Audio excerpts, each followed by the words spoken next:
E além da chikungunya, 3 casos da febre do Nilo já surgiram no país só neste ano. E é sobre esse assunto que eu converso com o Kleber Luz, que é diretor da Sociedade Brasileira de Infectologia. Kleber, primeiramente uma ótima tarde para você. Febre do Nilo, eu confesso que estou ouvindo falar agora devido aos casos que estão surgindo.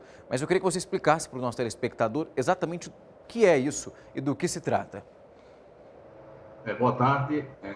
A febre do Nilo é uma doença produzida pelo vírus do Nilo Ocidental, que é transmitida por um mosquito diferente do mosquito que transmite a dengue, chikungunya e zika, que é o Culex, que é a muriçoca, comumente presente em todo o país. É uma doença que se caracteriza por um quadro viral, agudo, febre, dores no corpo, dor de cabeça, e que ao final de alguns dias podem surgir manchas no corpo. É uma doença relativamente benigna, todavia, algumas pessoas podem desenvolver forma grave da doença e o vírus pode atacar o cérebro, produzindo como se fora uma encefalite ou uma meningite. Exatamente, mas essa porcentagem desses casos mais graves ainda é uma porcentagem considerada pequena, mas existem já esses registros de pessoas que morreram, então que evoluíram para o quadro bem pior dessa doença. Sim, isso é diagnosticado no mundo inteiro, mas em especial nos Estados Unidos.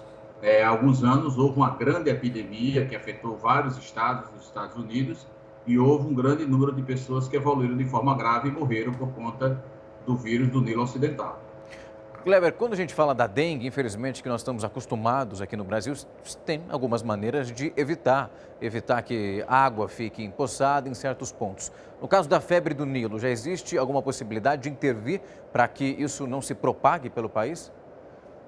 Não, porque o Culex, né, a muriçoca, ela tem uma capacidade de reprodução muito diferente do Aedes. O Aedes ele precisa da água limpa, ele está nos criadouros intradomiciliar. Todavia, o Culex pode estar presente dentro das casas, mas está presente na rede de esgoto, nas coleções hídricas mais poluídas. É tecnicamente um mosquito muito mais capaz de sobreviver do que o próprio Aedes. E aí a prevenção, não há vacina contra a febre do Nilo, a prevenção basicamente seria o uso de repelentes pela população de risco, que seria basicamente aqueles indivíduos que têm defesa baixa ou em especial os idosos. Kleber, uma outra questão, outros casos, você falou que já no mundo já foram registrados, mas aqui no Brasil é a primeira vez que a febre do Nilo realmente atinge alguns habitantes? Por que a gente pode Sim, falar que isso está acontecendo agora? No passado, uns casos de suspeitas no sudeste do país, mas basicamente são esses casos que foram detectados há um tempo atrás no estado do Piauí que chamam a atenção. As autoridades de saúde, tanto internacionais quanto nacionais, esperavam que essa febre do Nilo chegasse de uma forma mais rápida e mais ativa no continente sul-americano. Todavia, isso não foi exatamente estabelecido, mas como a gente não tem exatamente como prever as epidemias, nada impede de que esses casos que foram detectados agora, ainda que tenham ocorrido há um tempo atrás, seja o prenúncio do surgimento de casos de febre do Nilo. Entendi. A gente tem observado em alguns pontos do país casos, surtos de encefalite, ou seja, de uma doença viral que compromete o sistema nervoso, mas todos os testes realizados para a febre do Nilo se mostraram negativos. Mas há uma expectativa, e sempre os infectologistas, neurologistas, a comunidade médica, está atenta para a possibilidade da chegada desse vírus numa dimensão maior, que o Brasil oferece condições para o surgimento de um surto. Kleber, você também estava comentando essa questão que ele é diferente aí do mosquito que transmite a dengue, também a chikungunya, essa possibilidade de deixar a água empoçada, ele não funciona dessa forma. Para esses mosquitos, a gente utiliza repelente ou então alguma coisa para deixá-los cada vez mais longe.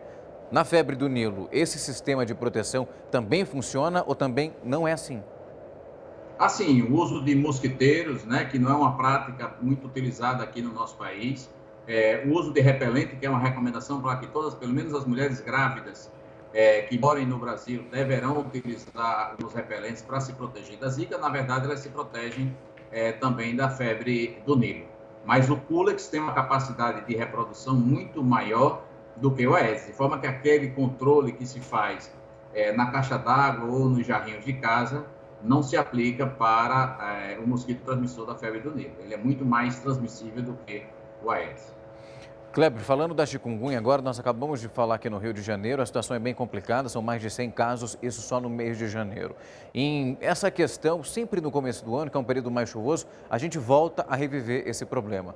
E a cartilha continua sendo a mesma, o pessoal tem que evitar a água acumulada nesses pontos para que a proliferação não aconteça. Ela volta aí a atingir essas pessoas devido à teimosia e à falta de atenção de muitas pessoas. Assim, o controle do criadouro é fundamental para o controle das 3 doenças, Zika, dengue e o chikungunya. O que se passa com o chikungunya, que é a doença que, quando ocorreu na África e na Ásia, tinha uma baixa letalidade, ou seja, poucas pessoas morriam.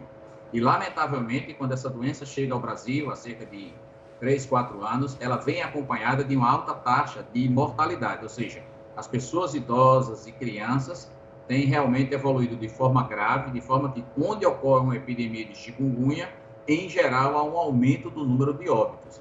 Então, as pessoas diabéticas, os idosos, ao adquirirem o vírus chikungunya, podem fazer uma forma grave e, lamentavelmente, vir a falecer de uma forma muito rápida da doença causada pelo chikungunya, que era uma doença relativamente benigna quando ocorria na África e na Ásia, todavia, no nosso país, tem se demonstrado ser uma doença de uma gravidade inesperada. Então, a chikungunya não tem a capacidade de morte que tem a dengue, mas tem se registrado, de fato, muitos óbitos causados por essa doença.